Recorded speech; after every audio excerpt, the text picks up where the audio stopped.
I've done all of Brighton.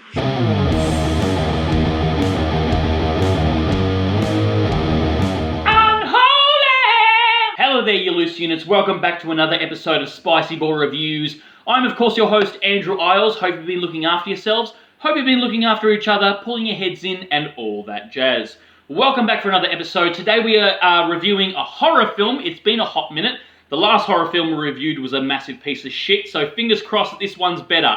Anyway, let's get straight into it. Today's film that we are reviewing is called The Unholy. A disgraced journalist visits a small town to chase a story for clickbait purposes.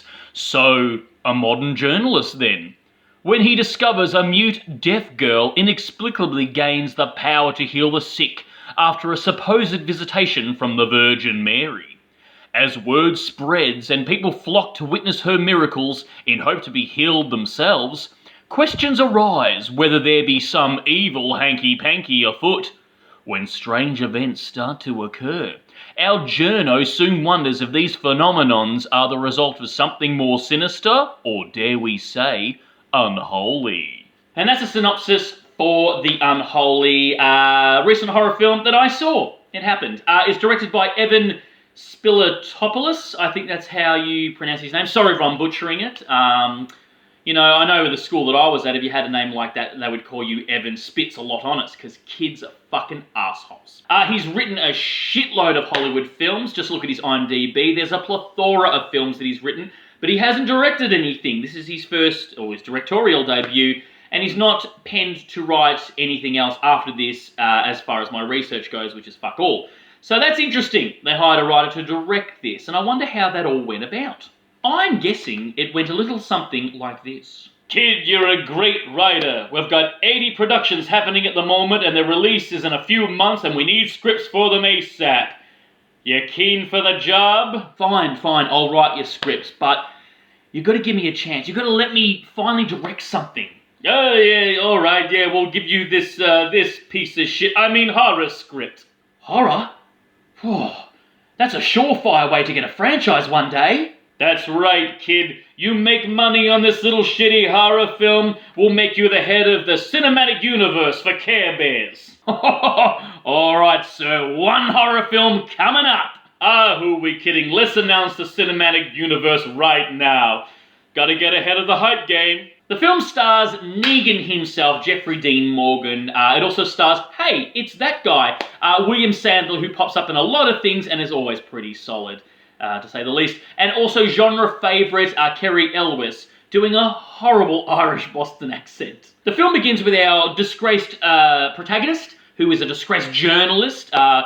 He's got a sordid past of apparently that he lied about many stories that he was a journalist on and didn't corroborate them and just bullshitted to the public, and he was shunned by the media world, and now he works as an online journalist.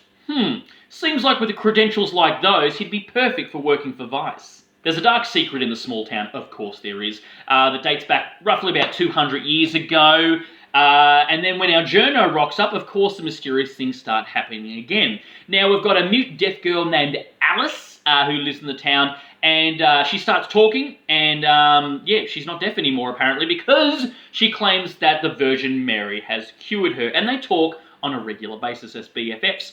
And then she starts healing people, and of course, because of our journo, she becomes worldwide famous, and people flocked to get their family and friends healed with her superpowers. But we don't know if it's actually the Virgin Mary, probably not, and something a bit more evil, some sort of entity that is pretending to be the Virgin Mary to heal people, as the priest, played by William Sadler in this film, states, when God builds a church in town, then the devil builds a chapel just down the road. Of course, our protagonist is an egomaniac. He's an arsehole. He's a disgraced journo. He's just, what an arsehole. He's out to get his name back on top again and get back to his glory days of journalism. Until some bad stuff happens and he starts seeing the error of his ways and goes, maybe I shouldn't be an egotistical maniac, because of course he has to have this little growth because he's our window into this town and this entity, but it just felt very forced. And in saying that he wasn't very likeable, his character, that goes with everyone in this film. Everyone seems like an arsehole. Everyone's an egotistical maniac. They've all got resting bitch face. They're all snarky and being pricks to each other. The only character that I really liked, or we could like, I suppose, was the priest, William Sadler, who genuinely seemed like he cared. The movie runs at a really rapid pace too. Usually I don't complain about that, I don't want to sit there for 3 hours watching a horror film, but this didn't feel like it was a creative choice. It's fast and rapid, but not in a good way. It honestly feels like the filmmakers are like, all right, let's just get this fucking done so we can go home and drink ourselves stupid or whatever. It just felt really rushed, and there's some scenes that felt missing, like transitional scenes, character motivation was all over the place. It just felt really rushed. There's some creepy imagery, of course. It's got to do with, Catholicism and all that sort of stuff, but nothing we haven't seen before. What's this? A woman crawling on all fours like a praying mantis in a weird star like The Ring? Well, I've never seen this before. I did like, though, that the jump scares were kept down to a minimum, but in saying that, I don't think it was a stylistic or creative choice. This movie came across like it would be the perfect culprit for doing cheap, crappy jump scares, but it just sort of steered away from them. And honestly, as I said, I don't think it was a creative choice. I think they just didn't give a fuck. I think they just wanted to end this film as quickly as possible because, it came across as really rushed. The film looks like a generic modern horror film, the contrast up, the colour drained. There was some cute little Dutch angles in there, which I kind of like. Some pretty unsettling holy imagery, which I'm all for. I love that shit in horror film. But nothing really to write home about. Nothing wholeheartedly original. The film felt very disposable, to be honest. Like I said before, like they were just rushing through it. What it feels like is they had the rights to this book. They hired a writer who's never directed before to direct this film just to get it out there, just to, maybe make a little bit of money before it hits streaming services. It actually felt like I was watching a fucking tax write-off. Like, the studio had a cheeky mill just sitting around and goes, oh, let's just chuck it into this and, we don't have to pay the tax man. The worst part about the whole experience is it wasn't scary or unsettling, or even worse, wasn't atmospheric or funny. It wasn't so bad that it was good. It wasn't so, ridiculously shit that you had to watch it to believe it. Again, it wasn't unsettling, unnerving, and worst, it wasn't even funny. Like I said, it didn't feel like anyone cared about making this film. There was no heart put into it. It was a rush job. Decisions were made that make you scratch your head, character motivations that turned on a dime, some really fucking cringy dialogue, not gonna lie. I felt like I walked out with a concussion after this film because I was getting beaten over the head with characters telling me shit that I literally just fucking saw. One scene in particular really showed its true colours to me, was when a character gets burnt alive, gets murdered, okay, and two leads or two semi-leads see this, scream and run out of the building, and instantly, as soon as they run out of the building, they just have a good old casual chin wag about what they just saw and when they need to go from there. I was like, fucking what? Like, seriously, they're just like, he's getting burnt alive, someone's getting burnt alive, and they ran out, and it's like, oh, yeah, so, suppose we better stop this entity, that guy just got burnt, and what are you having for lunch? I was like, what the fuck?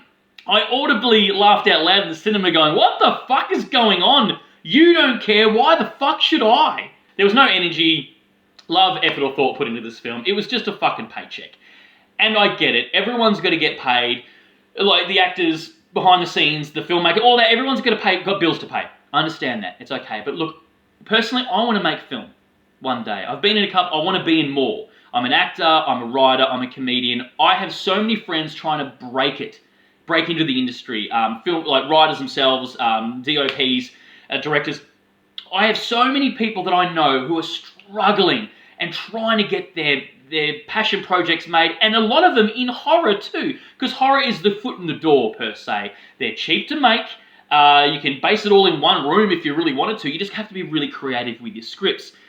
And once they get these horror film made, then they can go off and do whatever they want, and that's their foot in the door, ultimately, in the industry. And it really pisses me off when professionals in the industry just fucking churn out this absolute garbage. No love, effort, or thought put into it. Just go on any streaming service, look up horror in the little genre, and just scroll through, and it's fucking shithouse. It's absolute rubbish, and it pisses me off, because I am a horror fan. And yet I've just seen there's more bad than there is good of horror. That's just the way it is. Like I said, they're cheap to make and stuff. But it pisses me off when I know so many people who I'm friends with, and myself included, who want to make films, and this shit gets a cinematic release, and you're like, you didn't give two fucks about this. Fuck you. Fuck you. Why are you taking all the jobs away from the people who could be putting their passion on screen, Look, in saying that, Dad's angry. I'm going on a bit of a rant. There are some really good horror films out there, specifically indie horror films, and I want to see more of them, not this fucking no one cared garbage. Like I said, it felt like a tax write-off, this movie. It wasn't funny, it wasn't scary, it was just a bunch of fucking nothing. Anyway, that's my rant, that's my review of The Unholy. I'm sure you probably knew it was going to go down this road. I think maybe 10 minutes into the film I knew it would too. But here we are. Guys, write down below, what is a horror film, an obscure horror film, maybe an indie horror film that I might necessarily have heard of. Please write it down below, because I need a fucking palate cleanser after this movie. What's your favourite horror film? Please write down below and I'll check it out. And let's have a convo about it. Guys, as always, please give this episode a like if you could, and click that subscribe and notification button. This channel only goes as far as your love and support. So thank you for those who have, and thank you for the people who are about to. As always, kids, come back for the next episode and stay spooky.